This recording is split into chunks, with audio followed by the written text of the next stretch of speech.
देख लें आप, एलोन मस्क जैसा बंदा जो है वहाँ पे इन्वेस्ट कर रहा है और टेस्ला उन्होंने 20 लाख में लॉन्च की थी अभी। देखेंगे ऑटोमोबाइल इंडस्ट्री के, देखे महिंद्रा जो सी उनकी अपनी गाड़ी है, मर्सिडीज वहाँ पे बनती है, टेस्ला वहाँ पे बनती है, तो इंडिया क्यों ना आगे जाए। क्रिकेट पे इंडिया आगे, ऑटोमोबाइल इंडस्ट्री में आगे, सॉफ्टवेयर में आगे, ठीक है, उसके अलावा आईटी आईटी सेक्टर में आगे। यही चीज जो है मुल्क को तरक्की की तरफ लेकर चलते हैं कि आप अपनी प्रोडक्ट्स बनाएं, खुद यूज भी करें और बाहर एक्सपोर्ट भी करें। तो जाहिर ही बात है, मर्सिडीज अब रिसेंटली $2 बिलियन का वहाँ पे प्रोजेक्ट लगा रही है। तो शार्क टैंक शो जो है वहाँ पे कितना कितना बड़ा इन्वेस्टर जो है हमारे जैसे यंग यूथ वहाँ पे अपने आइडिया सिर्फ लेकर आती है, वो उनको इन्वेस्टमेंट देते हैं। सॉफ्टवेयर के बाद जो है ना, ऑटोमोबाइल में भी काफी टॉप पे चला गया। इंडिया जिस तरह से इन्वेस्टर्स को इंगेज करता है ना, चाहे वो टाटा हो या उसके अलावा कोई भी कंपनी हो, जैसे उनकी पॉलिसी बहुत छोटी सी है कि आपने सीईओ से लेके स्वीपर तक हमारा रखना है, आप अपनी यहाँ पे फैक्ट्री लगाएं, कंपनी लगाएं, जीरो टैक्स। अपने टैलेंट को दिखाया और इंडिया की ऑटोमोबाइल इंडस्ट्री है उसको यहाँ से उठाकर यहाँ ले आए। बिरयानी मसाले तक होते हैं, वहां से लेके बिल्डिंग बनाने तक जितनी बड़ी मशीनरी है या जितनी इलेक्ट्रॉनिक डिवाइसेस है, इंडिया खुद बना रहा है। हेलो अस्सलाम वालेकुम, पाकिस्तान, नमस्ते India, this is your host सामना दे वाचिंग माय यूट्यूब चैनल। आज हम लोग बात करेंगे ऑटोमोबाइल इंडस्ट्री ऑफ इंडिया के बारे में। वी ऑल नो कि मर्सिडीज की तरफ से एक मैसिव इन्वेस्टमेंट इंडिया की तरफ आई है और ऑटोमोबाइल इंडस्ट्री की जब बात की जाती है तो ऑलरेडी इंडिया जो है वो third largest automobile industry of the whole world है। लोगों से बात करेंगे, जानेंगे उनका ओपिनियन, वो क्या सोचते हैं, क्या ख्याल करते हैं। हमारे साथ रहे और अगर आपको शेयर करना चाहते हैं अपनी फेवरेट गाड़ी हमें बताना चाहते हैं, कमेंट बॉक्स में जरूर बताएं। अस्सलाम वालेकुम, वालेकुम अस्सलाम। कैसे? मैं ठीक ठाक। सर, आज हम लोग बात करेंगे ऑटोमोबाइल इंडस्ट्री के बारे में। जब हम लोग बात करते हैं इंडिया की, तो इंडिया ऑटोमोबाइल इंडस्ट्री में क्यों इतना रूल कर रहा है? India is the third automobile industry of the world, why? Definitely India, सबसे पहले मैं बात करूंगा इंडिया की ऑटोमोबाइल इंडस्ट्री के बारे में। आपने देखा होगा कि जिस तरह रेंज रोवर इंडिया के पास है, बिल्कुल। ठीक है, जो इंडिया बनाता है, ठीक है, और उसके अलावा इंटरनेशनल मार्केट में भी उनके ऑटोमोबाइल इंडस्ट्री में शेयर्स हैं। उसके अलावा इंडिया में भी काफ़ी ऑटो व्हीकल्स जो हैं, जिस तरह आप स्कूटी, हाँ, बाइक्स, ठीक है, गाड़ियाँ और बहुत सारे थार टाइप जिस तरह गाड़ियाँ हो गई, काफ़ी ज़्यादा जो इंडस्ट्री है वो इंडिया में पाई जाती है। आपने देखा होगा इंडिया सॉफ्टवेयर के बाद जो है ना, ऑटोमोबाइल में भी काफ़ी टॉप पे चला गया। जिस तरह आपने बताया कि तीसरे नंबर पे पहुंच चुकी हुई है। पहले नंबर पे इंडिया के पास जो आबादी है वो बहुत ज़्यादा है, ठीक है, इंडिया के पास इन्वेस्टमेंट बहुत ज़्यादा है, इंडिया के पास स्पॉन्सर बहुत ज़्यादा है, ठीक। अच्छा यार, बात यह है कि सिर्फ ऑटोमोबाइल इंडस्ट्री में नहीं, हर इंडस्ट्री में जो है इंडिया इस टाइम जो है टॉप पे जा रहा है। चाहे आप उनकी इकोनॉमी की बात करें या जीडीपी की बात करें, वहाँ पर देखने इंडिया जिस तरह से इन्वेस्टर्स को इंगेज करता है ना, चाहे वो टाटा हो या उसके अलावा कोई भी कंपनी हो, जैसे देख लें आप, एलोन मस्क जैसा बंदा जो है वहाँ पे इन्वेस्ट कर रहा है और टेस्ला उन्होंने 20 लाख में लॉन्च की थी अभी। इंडिया के पास इतना पैसा है कि वो ऑटोमोबाइल इंडस्ट्री के अलावा और भी चीज़ों पे इन्वेस्ट कर सकता है। आपने देखा होगा क्रिकेट पे इंडिया आगे, ऑटोमोबाइल इंडस्ट्री में आगे, सॉफ्टवेयर में आगे, ठीक है, उसके अलावा आईटी आईटी सेक्टर में आगे। ऐसा इसलिए इंडिया के पास इन्वेस्टर बहुत ज़्यादा है, इंडिया के पास टेक्नोलॉजी बहुत ज़्यादा है, इंडिया के पास अवेयरनेस बहुत ज़्यादा है। अगर हम बात करेंगे ऑटोमोबाइल इंडस्ट्री के, देखे महिंद्रा जो सी उनकी अपनी गाड़ी है, मर्सिडीज वहाँ पे बनती है, टेस्ला वहाँ पे बनती है, तो इंडिया क्यों ना आगे जाए। जहाँ मतलब ऑटोमोबाइल जो सी है ना, जहाँ पे ऑटोमोबाइल इंडस्ट्री लगी है ना, आप समझ लें वहाँ पे मेजोरिटी ऑफ जो सी टेक्नोलॉजी है ना, जो उस कंट्री में मौजूद है। क्योंकि वहाँ के मैन पावर जो से, वहाँ के जो स्टूडेंट अवेयरनेस जो से ऑटोमोबाइल जो पढ़ते हैं, जो करते हैं, तो उनके लिए काफ़ी बेनिफिट्स हैं वहाँ पे। रिसेंट बात है, तो ऑटोमोबाइल इंडस्ट्री जो उनकी तीसरे नंबर पर है, वहाँ पे आईफोन की प्रोडक्शन मेरे ख्याल से वहीं पर होती है। उसके अलावा दुनिया का हर फोन वहाँ पे असल में ना, यही चीज़ जो है मुल्क को तरक्की की तरफ लेकर चलते हैं कि आप अपनी प्रोडक्ट्स बनाएं, खुद यूज भी करें और बाहर एक्सपोर्ट भी करें, ठीक है ना। इंपोर्ट करने के बजाय जितनी आपकी एक्सपोर्ट बढ़ेगी, उतना जो है आपका मुल्क तरक्की करेगा।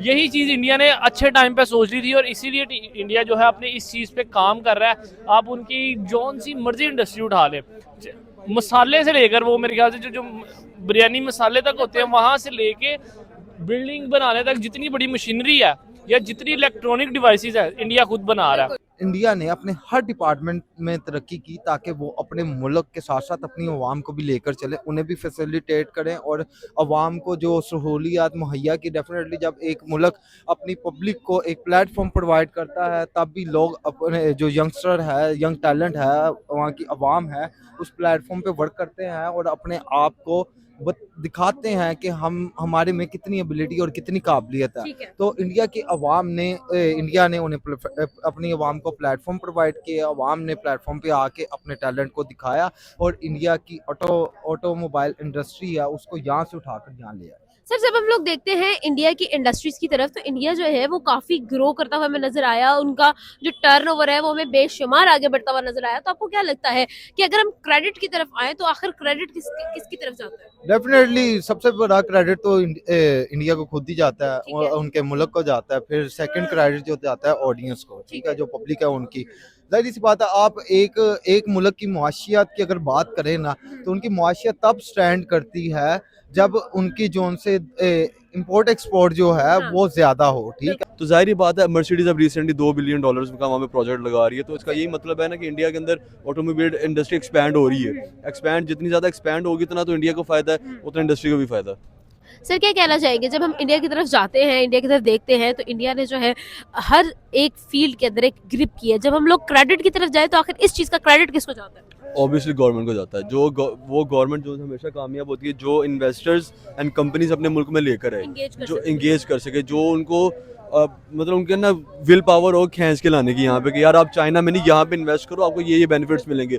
मैं बात करूँगा बांग्लादेश की, हम लोग बांग्लादेश को बहुत थर्ड क्लास कंट्री समझते हैं कि वो नहीं है, उनका जीडीपी हमसे अच्छा है पाकिस्तान से। बांग्लादेश की जो क्लोथिंग कंपनी है ना, जो क्लोथिंग ब्रांड्स जितने भी हैं, जहाँ पे मैन्युफैक्चरिंग इंडस्ट्री जो सी है, उनकी पॉलिसी बहुत छोटी सी है कि आपने सीईओ से लेके स्वीपर तक हमारा रखना है, आप अपनी यहाँ पे फैक्ट्री लगाएं, कंपनी लगाएं, जीरो टैक्स, आपने रेंट पे करना, आपने टैक्सेशन पे नहीं करनी। मतलब ये पॉलिसीज होती हैं कुछ एक चीज़ को ग्रो करने की।